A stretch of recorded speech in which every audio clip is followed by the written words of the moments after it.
The morning Marcia Ridgeway slid a violation notice under my front door at 6:30 in the morning during the worst blizzard Cedar Ridge had seen in 11 years. I made myself a promise. I was going to let her win the battle, and then I was going to make absolutely sure she lost the war. Let me back up and set the scene properly, because this story has layers, and every single one of them matters. I am Jack Warren. I own Unit 4 in a small attached townhome cluster called Cedar Ridge Commons. There are 8 units total, 4 on each side, and we share a common entryway vestibule between each pair of units. My unit shares that vestibule with Unit 3, which belongs to a retired schoolteacher named Gerald Hoffman, who is about 70 years old, moves slowly, and has been nothing but kind to me since I moved in 3 years ago. Gerald and I share a small enclosed pipe chase in that entryway, which runs vertically from the basement up through the shared wall. That pipe chase contains the main domestic water supply line for both our units, plus a segment of the shared gas line before it branches off to each of us individually. It is essentially a skinny vertical closet built into the wall of our entryway, and it is exposed to outside temperatures because that entryway, while technically enclosed, does not have its own dedicated heating source.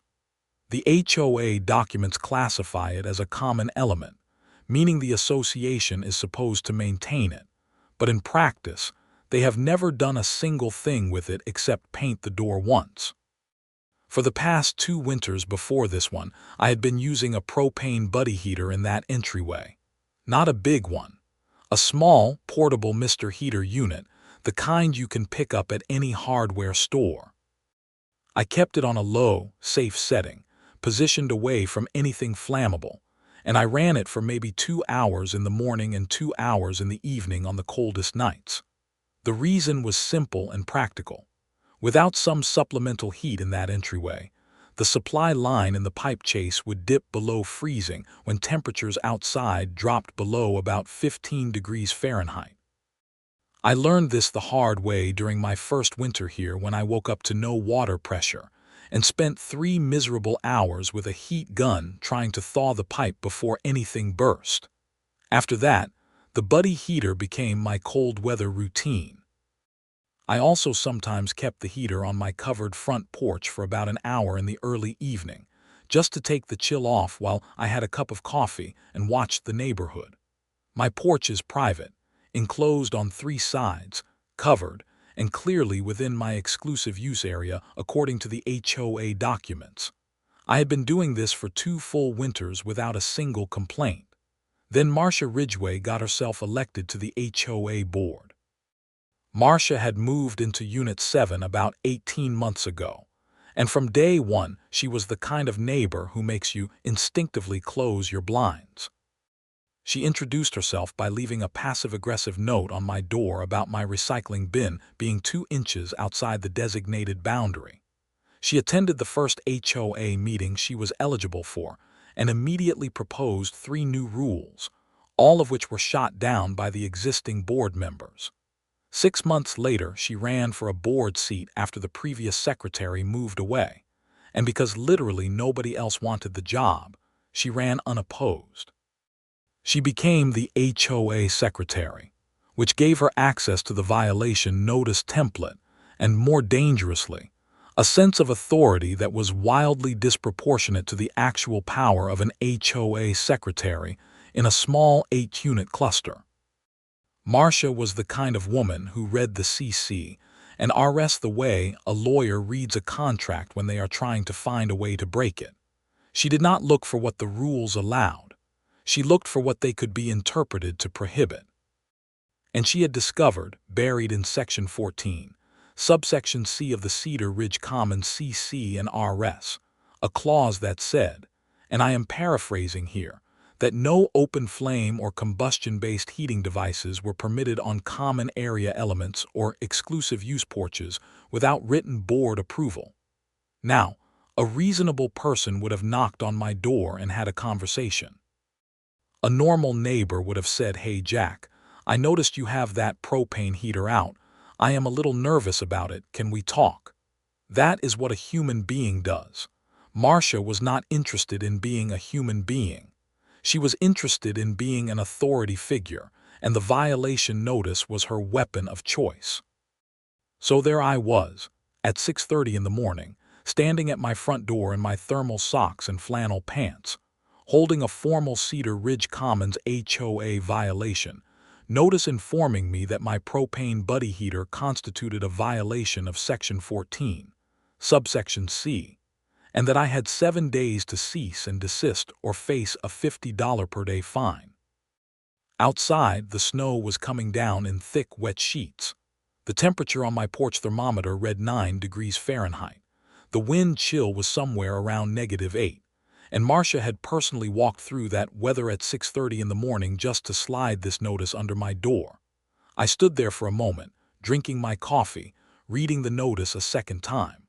Then I folded it neatly, set it on the kitchen counter, and went a look at the pipe chase access panel in the entryway. I opened it up and shone a flashlight inside. The pipe felt cold, not frozen yet, but cold enough that I could see the slight condensation forming on the copper fittings. The buddy heater had been doing its job. Without it, on a night like this, we were looking at a frozen pipe situation, probably within 48 to 72 hours. And here is where the gears started turning in my head. The CC and RS said I could not use a combustion-based heater on my porch or on common elements without board approval. Fine. The notice did not say anything about me having to keep the entryway warm. It did not say anything about me having any obligation to heat the pipe chase. In fact, if you read the CC and RS carefully, and I had read them very carefully over the previous 3 years because Marcia was not the first difficult person I had dealt with in a homeowner association, the maintenance of that pipe chase and the shared components within it was explicitly listed as the HOA's responsibility in Section 8, Paragraph 2. Not my responsibility. The HOA's responsibility. I had been voluntarily absorbing that responsibility for 2 winters, out of simple, neighborly practicality. I had been saving the HOA the cost of a frozen pipe repair, which historically runs anywhere from $500 to $5,000 depending on how bad it gets, by running my little buddy heater twice a day. And now Marcia had decided to fine me for it. Okay then. I texted Gerald across the hall. I told him what had happened and gave him a heads up that I would be complying with the violation notice and removing the heater. I told him he should let his faucets drip on the coldest nights and keep an eye on his water pressure. Gerald texted back a simple, "Understood. This is unfortunate." Gerald was a measured man. But I could tell from the clipped tone of his text that he was not pleased. I also did one more thing that morning before I did anything else. I went and pulled out every single piece of documentation I had related to that buddy heater and that pipe chase. I had photos of the heater in use on my porch from 2 previous winters. I had my purchase receipt. I had 2 previous winters' worth of heating bills. I had a text chain from my first winter where I had messaged the then board president to give him a heads up about the heater, and he had responded with a simple thumbs up emoji, which I had screenshotted at the time. And I had the full CC and RS document with Section 8, Paragraph 2 highlighted in yellow from back when I first read them. I also had a security camera, a good one, mounted on my porch, pointing outward toward the entryway and the shared walkway. It had motion-activated recording and cloud backup. I had installed it about a year prior, partly for package security and partly because I had a feeling that in a neighborhood with Marcia Ridgeway, there would eventually come a day when having documented evidence of what actually happened would matter quite a lot. That day had arrived. I formally responded to the violation notice in writing within 24 hours, which is my standard practice when dealing with HOAs. I sent a certified letter to the HOA board, with a copy to Marcia as secretary, stating that I had received the notice, that I would comply with it effective immediately by removing the buddy heater from my porch and from any common area use, and that I wished to formally note for the record that in doing so, I would no longer be able to provide supplemental heat to the shared entryway pipe chase, which I had been doing voluntarily at my own expense for 2 consecutive winters. I noted that per Section 8, Paragraph 2, the maintenance and protection of shared pipe infrastructure was the HOA's responsibility, and I encouraged the board to arrange appropriate measures to prevent the water supply line in the pipe chase from freezing. I kept the tone completely neutral and professional. Not a single snarky word. Just facts, section numbers, and a polite heads-up. The response I got back from Marcia, which arrived via email 3 days later, was breathtaking in its audacity. She wrote that the board had received my letter and that they considered the matter closed, that the pipe chase was adequately protected by building insulation, and that no further supplemental heating was necessary. She also added a line at the end, and this is a direct quote, that I preserved in a screenshot within seconds of reading it. Please be aware that any further unauthorized use of combustion-based heating devices will result in fines being assessed without further warning. I printed that email out and added it to my file. Then I made myself another cup of coffee and looked out the window at the snow coming down, still heavy and relentless, the temperature now sitting at a steady 12 degrees with no warm-up in the forecast for the next 10 days. Building insulation adequately protecting the pipe chase. I want you to sit with that claim for just a second. The pipe chase is an interior wall cavity. It has standard fiberglass batt insulation on the exterior-facing side, and essentially nothing on the interior side facing the entryway vestibule. The entryway vestibule itself is a small, enclosed space about 6 feet by 4 feet, with a single metal exterior door that is not particularly well sealed, and a tile floor that might as well be a block of ice in January. When that exterior door opens and closes in single-digit temperatures, which it does multiple times a day because both Gerald and I use it constantly, the temperature inside that vestibule drops rapidly. The insulation in the pipe chase wall is rated for what? An R13 or so. That is not nothing, but it is absolutely not sufficient to keep a water line from freezing when the exterior temperature drops to 9 degrees, and the vestibule is itself sitting at maybe 35 degrees on a good day without supplemental heat. I knew this because I had actually tested it my first winter before I got the Buddy heater. I had put a digital thermometer probe through the access panel and monitored the temperature inside the pipe chase. At an outside temperature of 14 degrees with the entryway unheated, the inside of the pipe chase read 31 degrees, 1 degree below freezing. With the Buddy heater running, it stayed at about 42 degrees.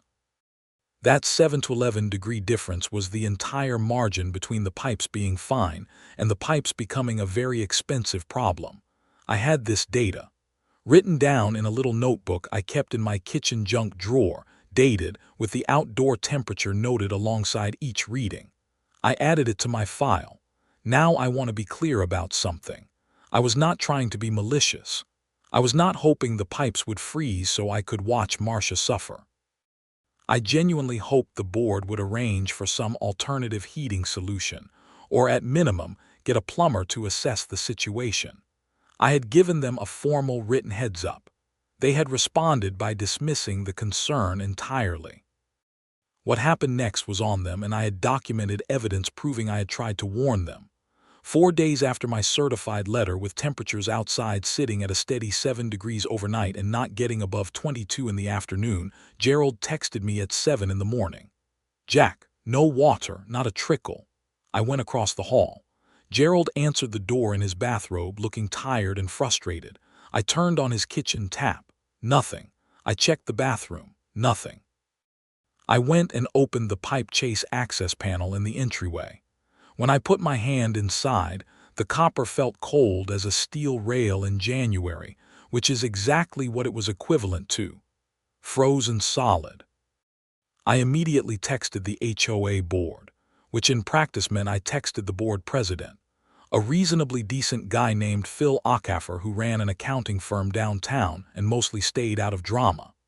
I texted Phil directly and told him the shared pipe chase supply line had frozen, that both Unit 3 and Unit 4 had no water, and that this was a common element maintenance emergency requiring immediate response per Section 8 of the CC and RS. I copied the text thread to my own email as a time-stamped record. Then I called a plumber myself, not because it was my responsibility, but because Gerald was 70 years old and had no water, and I was not going to leave him sitting in a frozen house waiting for an HOA board to figure out what to do. The plumber arrived within 2 hours. His name was Dustin. He wore a bright orange knit cap, and he assessed the situation in about 4 minutes flat. He confirmed the pipe chase supply line was frozen at a point roughly 4 feet up from the basement floor, which was the coldest section because the exterior wall was thinnest there. He used a combination of a heat gun and low-pressure warm water flushing from the basement valve to thaw it gradually, which took about 90 minutes. He also told us, unprompted, that the insulation in that wall cavity was original construction, probably 30 years old, partially compressed and degraded, and that in his professional opinion supplemental heat in the entryway during extreme cold was genuinely necessary for this particular pipe configuration. I asked Dustin to write that assessment in his service invoice. He shrugged and said sure, no problem, and he did. The invoice came to $640 for the emergency service call and thawing labor. I kept a copy of it. I also asked Dustin if he would be willing to put his professional assessment in a separate signed letter if needed, and he said he would for his standard hourly rate if it came to that. Then I called Phil Ockhaffer. Not texted. Called. Phil answered on the third ring and sounded genuinely flustered. He said Marcia had told him the pipe situation was not a real concern and that I was, and I am quoting Phil here, being dramatic about the heater thing.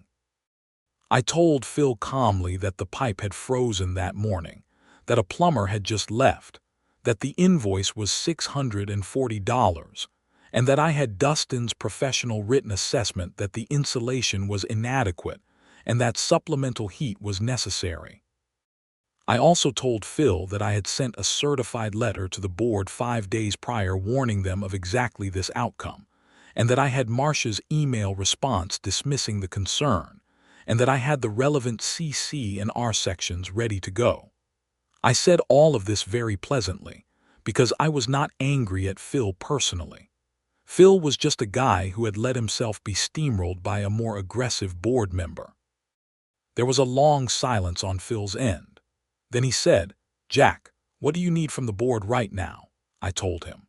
I needed the board to arrange and pay for appropriate weatherization of the pipe chase, either through better insulation, a dedicated electric heat tape installation, or some other approved method. I needed the $640 emergency plumbing bill to be reimbursed to me, since I had covered it as an emergency on behalf of a common element. And I needed the violation notice regarding my buddy heater to be formally reviewed at the next board meeting with proper notice to all homeowners, as required by the CC and RS before a violation could be upheld. Phil said he would call a special board meeting and get back to me. He called back that afternoon.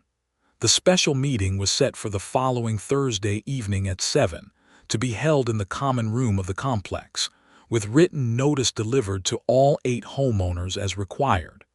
Phil said he had already talked to a contractor about heat tape options and had gotten a rough quote.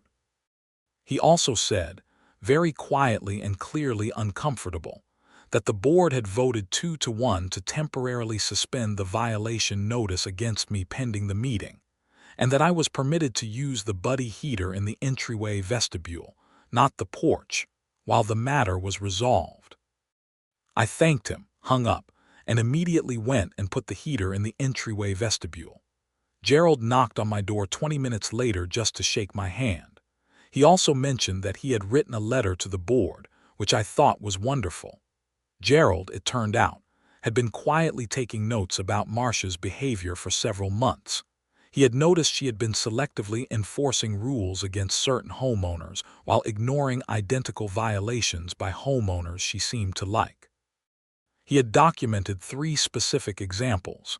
His letter was detailed, polite, and devastating. The week leading up to the board meeting was eventful in the best possible way.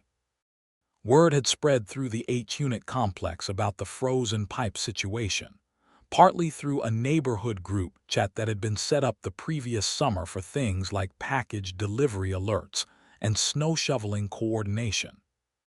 Once people understood that a formal violation notice against my heater had led directly to a frozen pipe affecting 2 units, and that the board secretary had dismissed a written warning about exactly that outcome, the temperature in the group chat rose considerably faster than the temperature in the entryway. Unit 1, a couple named Rosa and David Tanaka, responded to the group chat by saying they had a similar situation on their side of the complex with a different shared pipe segment, and that they had been informally managing it themselves, without realizing it was an HOA responsibility. Unit 6, a quiet guy named Brendan Marsh, said he had received a violation notice from Marcia 4 months ago about a doormat that was, I kid you not, 1 inch too wide according to her measurement, and that he had just quietly paid the fine because he did not want drama. Unit 2, a young woman named Priya Chandrasekharan, said Marcia had knocked on her door twice to complain about a wind chime she had on her porch, claiming it violated a noise ordinance, even though there was no noise ordinance in the CC and RS, and the wind chime was about as loud as a library in a gentle breeze. By the time Thursday evening rolled around, I had heard some version of a Marcia story from 5 out of the 7 other homeowners in the complex. Every single one of them had been on the receiving end of either a violation notice, an unofficial complaint delivered in person, or a pointed comment at a previous HOA meeting. And almost none of them had pushed back because they did not know their rights, did not want conflict, or simply did not believe it was worth the effort. I had pushed back, and now they were all watching. The board meeting was held in the common room, which was a small space with folding chairs and a whiteboard and industrial carpet that had been there since the Clinton administration. All 8 homeowners showed up, which was apparently unprecedented. Normal attendance at Cedar Ridge Commons HOA meetings was about 3 people, including whoever was on the board. Phil Acaffer sat at the folding table at the front looking mildly alarmed by the turnout. The third board member, a woman named Sandra Chu, who handled the treasurer role and generally tried to stay neutral, sat next to Phil with a legal pad in front of her. Marcia sat at the end of the table with her own legal pad, and a pen she clicked repeatedly while people were talking. I sat in the second row with my folder of documentation and said very little for the first half hour while the other homeowners said quite a lot. Brendan talked about his doormat fine. Rosa talked about the shared pipe infrastructure concerns on her side. Priya talked about the wind chime intimidation.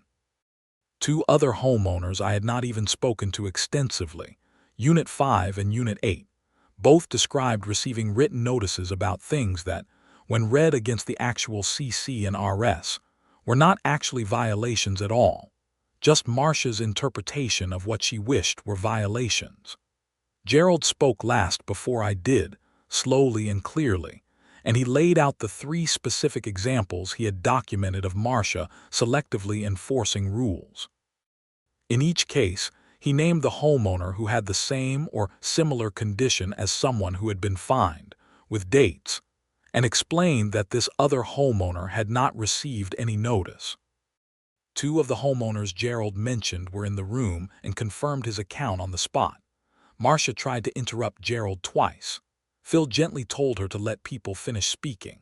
She wrote things on her legal pad very aggressively. When it was my turn, I stood up and walked through the timeline. Heater in use for 2 winters, no prior complaints. Violation notice received under my door at 6:30 in the morning during a blizzard, which I noted without editorializing. My written response and formal heads-up about the pipe chase risk, with the certified mail receipt. Marcia's email dismissing the concern and citing adequate insulation, which I read aloud in full. The frozen pipe 4 days later. The emergency plumbing call, the $640 invoice, and Dustin's written professional assessment that supplemental heat was necessary for that pipe configuration. Then I opened my laptop and pulled up my security camera footage. I had 3 relevant clips. The first showed Marcia at 6:17 in the morning on the morning in question, walking through the snow in the entryway walkway, looking at my porch through the glass, and then sliding something under my door. This was relevant because she had claimed in a follow-up email to Phil that she had discovered the heater violation while passing by on her normal morning routine. The camera showed her pausing, looking directly at my porch for a noticeable period of time, then proceeding to slide the notice. She had gone out of her way, in a blizzard at 6 in the morning, to deliver that notice in person rather than sending it through the board's normal process, which required a board vote before a violation notice could be issued. I let that sit with the room for a moment. Phil picked up on it immediately. He looked at Sandra. Sandra looked at her legal pad. The second clip was from a month earlier, and this one was the one that really mattered. It showed Marcia standing on the porch of Unit 7, which is her unit, using a small electric space heater that she had running right there on her porch. The heater was visible in the frame, with its glowing coils and electric cord running back through her front door. The date and time stamp were clear. Now, Section 14, Subsection C. The exact rule she had used to issue my violation notice prohibited combustion-based heating devices on porches without board approval.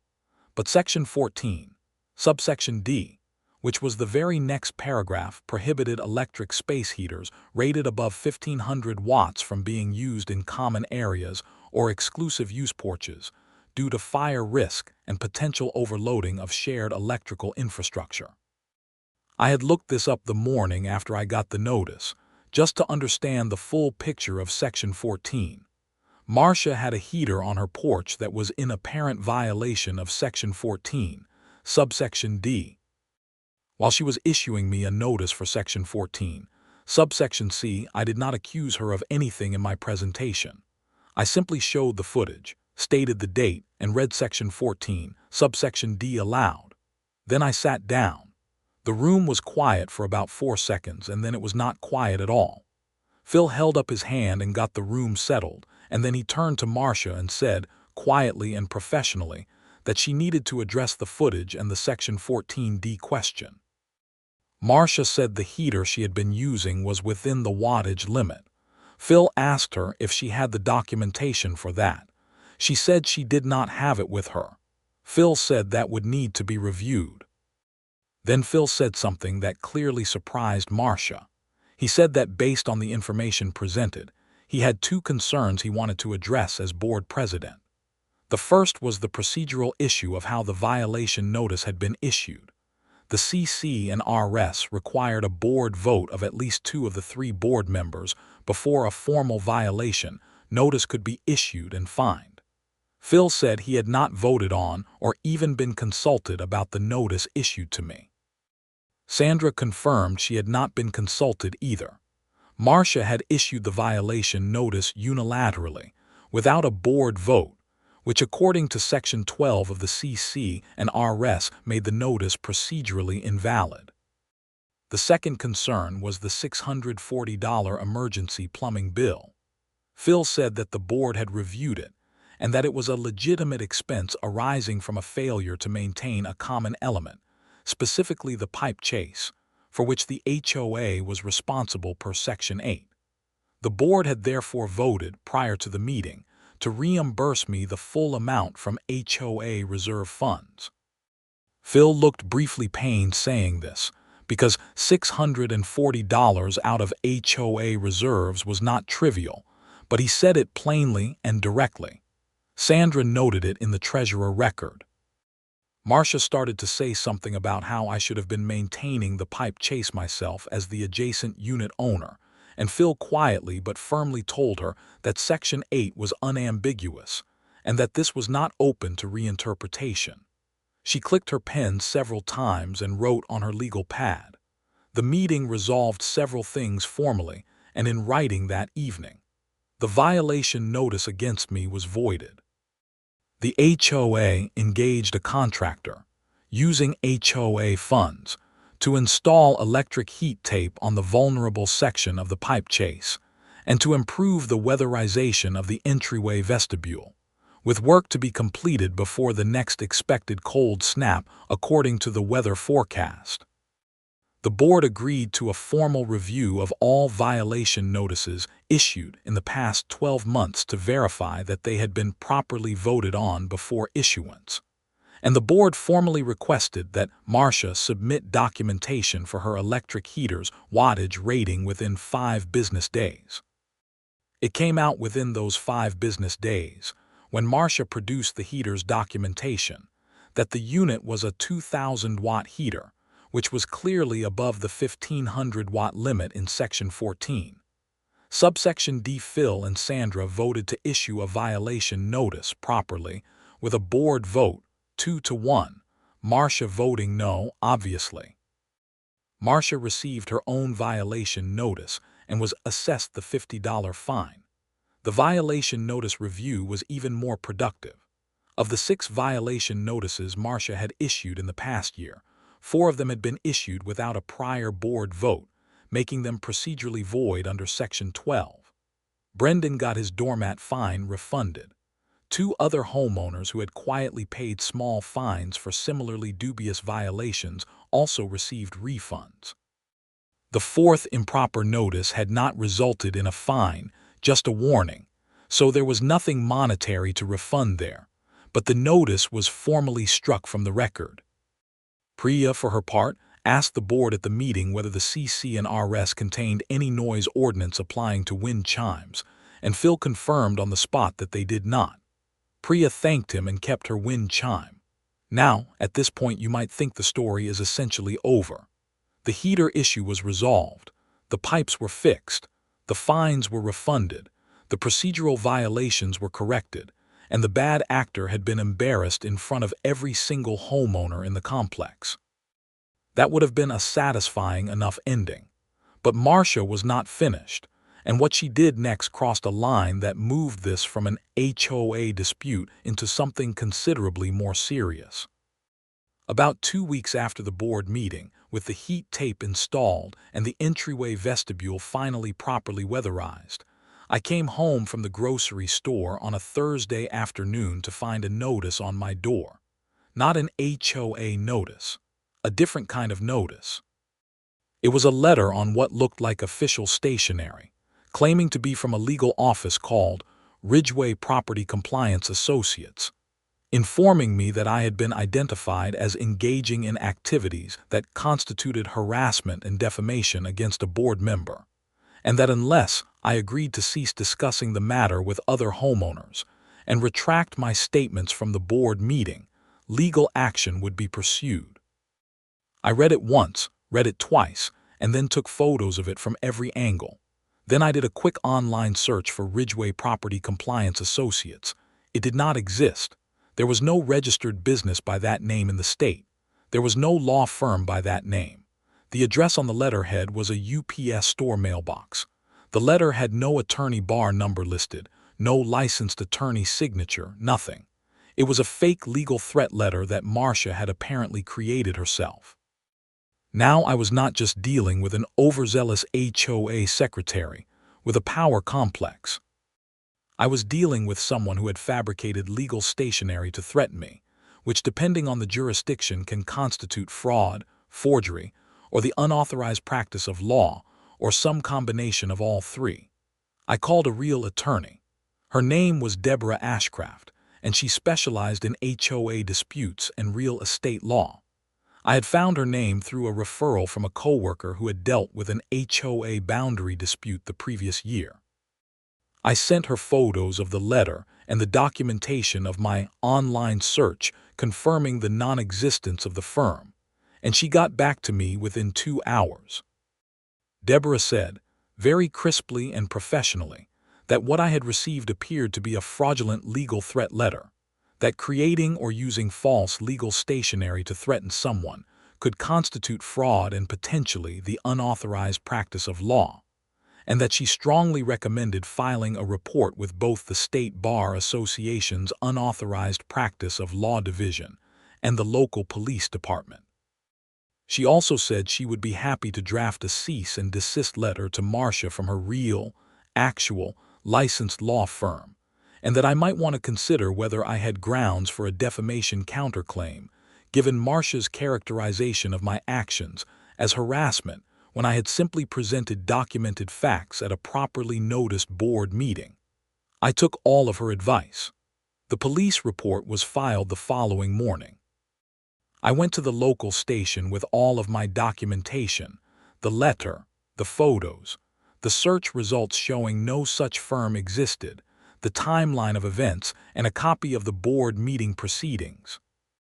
The officer who took the report, a young woman named Officer Kessler who was extremely thorough, said she would pass it to the detective division for review and that they would be in touch. I also called Phil Acaffer and let him know what had happened. Phil's response verbatim was, "Oh no." He said he would inform Sandra, and that the board would need to formally respond to this, as it potentially exposed the HOA association itself to liability if one of its board members was engaged in fraudulent conduct in connection with HOA matters. He also said, and I appreciated this, that he was going to recommend to Sandra that they move forward with a formal process to remove Marcia from her board seat, which the CC and RS allowed for in cases of conduct unbecoming a board member or conduct that exposed the association to legal liability. Deborah's cease and desist letter went out to Marcia by certified mail and email simultaneously, and it was not gentle. It laid out the fraudulent nature of the fake legal stationery, cited the relevant statutory provisions for fraud and unauthorized practice of law in our state, informed Marcia that a police report had been filed, and demanded that she cease any further contact with me outside of normal board channels, cease any further issuance of violation notices without proper board procedure, and preserve all relevant communications for potential legal proceedings. The detective division called me 4 days later. A Detective Villanueva spoke with me for about 45 minutes, taking detailed notes, and said he had reviewed the letter and the documentation, and that there was a credible case to investigate for fraud. He said the fake business name and the fake stationery used to threaten someone into withdrawing protected speech, specifically my statements at a board meeting, were the central concerns. He said he would need to speak with Marcia and potentially subpoena any records related to how the letter had been produced. I learned later from Phil that Detective Villanueva had shown up at Marcia's door 2 days after our call. Phil had heard this from another homeowner who had seen the detective's unmarked car in the complex parking lot. Marcia had apparently spoken to the detective briefly and then declined to say more without consulting an attorney, which, unlike fake attorneys, she apparently did end up consulting, because within a week her real attorney sent a letter to Deborah acknowledging that the letter sent to me had been ill-conceived and not intended as a formal legal communication, and expressing Marcia's desire to resolve the matter without further escalation. Deborah called me and relayed this, and asked how I wanted to proceed. I told her that I wanted 2 things. First, a written, signed apology from Marcia acknowledging that the letter was not a real legal threat and that my statements at the board meeting were accurate. Second, that Marcia resign from the HOA board. Marcia's attorney pushed back on the apology wording for about a week and a half, during which the detective's investigation was still technically open. I am told by Deborah that this fact was mentioned in one of the attorney-to-attorney phone calls as context for why a timely resolution was in everyone's interest. After that call, the apology letter was agreed upon within 48 hours. The wording was not everything I had initially asked for, but it was substantive. It acknowledged the letter was not a legitimate legal communication. It acknowledged that my statements at the board meeting were a good-faith account of documented facts, and it expressed that Marcia regretted the confusion the letter had caused. The resignation from the board came the same week. It was a one-paragraph letter to Phil and Sandra stating that, due to personal circumstances, Marcia was resigning her position effective immediately.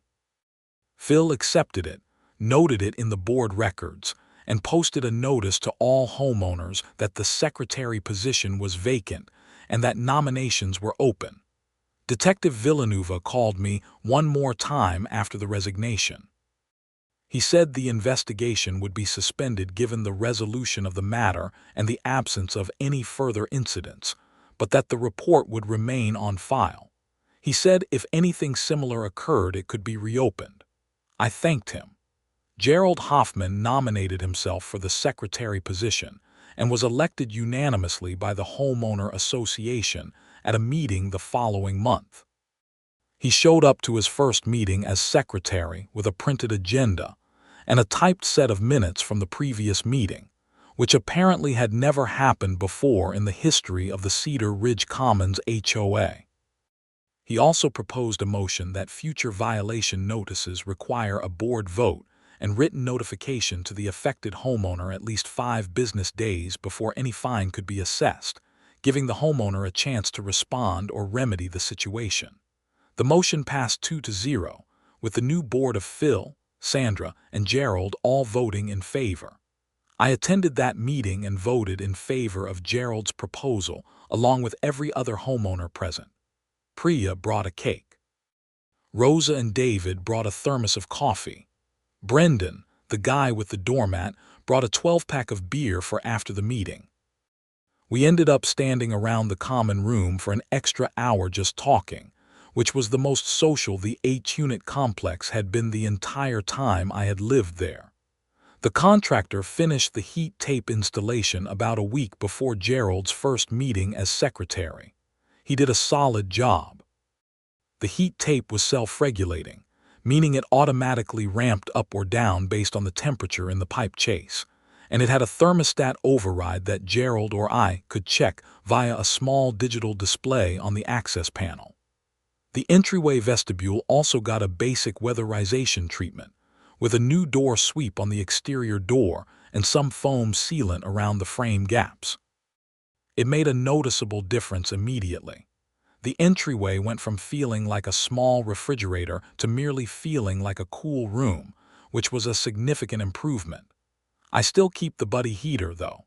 It sits in my utility closet now, ready to go if the heat tape ever fails or if we get a cold snap severe enough that the pipe needs extra protection. The board formally approved its use in the entryway vestibule as a backup supplemental heating device, with a proper written vote and everything, which Phil drafted and sent to all homeowners for the record. The approval letter is in my folder, right next to the voided violation notice and Dustin the plumber's invoice and Marcia's fake legal letter, and every other piece of paper that went into making this story what it is. Winter kept doing what winter does. We got another big snowstorm about 3 weeks after everything settled down, the kind where you wake up and the car is a white rectangle, and the sidewalks are invisible, and the road looks like it was paved in frosting. I was out early with my snow shovel, working my stretch of the shared walkway, and Gerald came out about 20 minutes later and worked the other end toward his door. We had never really organized it before, just kind of did it individually and hoped for the best. But that morning, we fell into an easy rhythm, shoveling toward the middle, meeting in the center of the entryway, knocking snow off the small covered roof above the vestibule door with the handle of the shovel. Rosa came out and started on her side. Brendan emerged from Unit 6 and started clearing his section. Priya waved from her window and came out 5 minutes later in a coat that looked more suited to the Arctic than a townhome complex in the Midwest, but she worked her section diligently. David Tanaka from Unit 1 had a snowblower and offered to run it down the main shared walkway once everyone had cleared the edges. We had the entire complex's shared walkways cleared in about 40 minutes, which was probably the fastest it had ever been done. Nobody organized it, nobody assigned sections, nobody issued a violation notice to anyone who was too slow. We just all came outside and did it because that is what neighbors do when they actually feel like a community, rather than like adversaries watched over by an authority figure looking for something to penalize. By the time we finished, and the morning sun was starting to hit the snow and turn it that clean, sparkling white that only lasts about 20 minutes before it starts getting gray and slushy at the edges, Gerald had a thermos of hot cocoa ready. He stood in the doorway of the vestibule and handed out cups while we stood around in our boots and heavy coats, and it was one of those small moments that you know you are going to remember for a while. Later that day, I went back inside and sat at my kitchen table for a minute with a cup of coffee, looking out at the snow still sitting clean and white on the rooftops. I thought about the morning 5 weeks earlier when I had been standing in the same spot reading that violation notice in my flannel pants. I thought about the frozen pipe and the $640 and Dustin in his orange knit cap and Gerald texting me no water at 7 in the morning. I thought about Marcia walking through the blizzard at 6:17 in the morning just to slide a piece of paper under my door, driven by something I still do not entirely understand, some need to control, to assert authority, to feel powerful over her neighbors in a small cluster of 8 attached townhomes. I do not know what Marcia's life looked like from the inside. I genuinely do not. What I know is that she used the position she had been given, a position that existed to protect the community, as a tool to manage and intimidate the community instead. And when that position was challenged with documented facts and proper procedure, she escalated to fabricating legal threats rather than accepting accountability. That is the part I still find remarkable, not the petty violation notices, not the selectively enforced rules, the fake law firm, the stationery. The letter designed to frighten me into silence about things that were true. That escalation was what made the difference between a neighbor dispute and something that needed a detective. And the detective, and the real attorney, and the board vote to remove her were all logical, proportionate responses to what she had actually done rather than theatrical overcorrections. I want to be clear about that. I did not go looking for a way to destroy Marcia. I went looking for a way to heat my entryway pipe chase without my water line freezing, and Marcia made every subsequent step necessary by the choices she made. Phil told me a month or so after everything settled down that he had heard through a mutual contact that Marcia had moved out of Unit 7 and put it on the market. He did not have details. I did not ask for any. The unit sat empty for about 6 weeks, and then sold to a young couple who moved in quietly in late February with 2 cats and a lot of cardboard boxes, and waved cheerfully at anyone they passed in the parking lot. I welcomed them to the complex personally and gave them a copy of the CC and RS, the real ones, printed clean, with the key sections highlighted. Section 8, the HOA's maintenance responsibilities for shared infrastructure. Section 12, the required board vote before violation notices can be issued. Section 14, the actual rules about heaters on porches, including both subsection C and subsection D, because knowledge is protective. I also wrote my own email address on the inside cover and told them if they ever had questions about how things worked in the complex they should feel free to reach out. They looked mildly bewildered at receiving a marked-up legal document from a neighbor as a welcome gift, but they took it graciously, and the woman, whose name turned out to be Hannah, texted me 2 days later to say she had read the whole thing, and that Section 8 was very interesting. I texted back a laughing emoji and said yes, Section 8 has proven to be quite useful.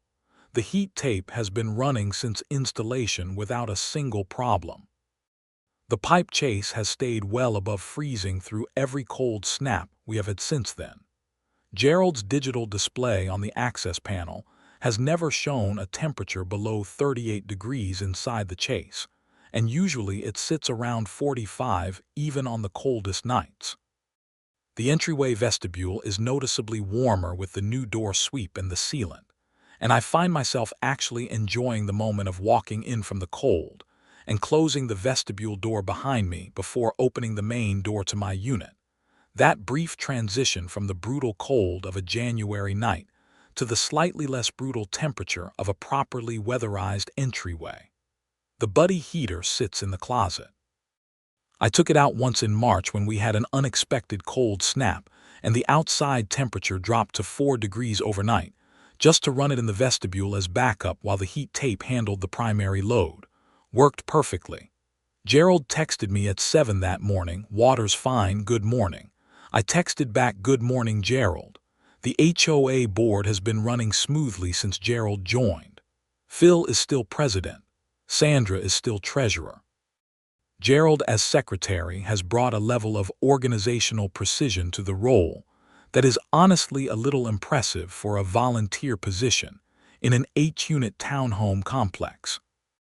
He takes minutes at every meeting, sends them to all homeowners within 48 hours, maintains a proper filing system for violations that includes the board vote record and the notification timeline, and once sent a gentle reminder to all homeowners about the CC&R provisions regarding holiday lighting, not as a threat, just as a helpful heads-up so nobody would be surprised. Everyone thanked him. We had our spring HOA meeting in late April with all 8 homeowners present again, which Gerald noted in the minutes as a continued positive trend in community engagement. We approved a small budget increase for maintaining the entryway weatherization annually, including an inspection of the heat tape before each winter season, funded by a modest $10 per month increase in HOA dues that all 8 homeowners approved without complaint, because they understood what it was for and trusted the people managing it. Priya's wind chime sang through the spring and nobody complained, because there was nothing to complain about. Brendan's doormat, whatever width it was, remained exactly where he wanted it. Rosa and David got the pipe segment on their side of the complex assessed and added to the heat tape installation, covered by the HOA reserve fund without drama. The parking lot got repaved in May, which had been deferred for 2 years under the previous board's budget management, or lack thereof, and everyone agreed it was long overdue. It is strange how much difference it makes when the people managing a community actually serve the community instead of using it. The same 8 units, the same attached townhomes, the same shared entryways and pipe chases and parking lot and covered walkways. Nothing physically changed except the people making the decisions about how things worked, and everything felt different. I still keep my documentation folder, old habits.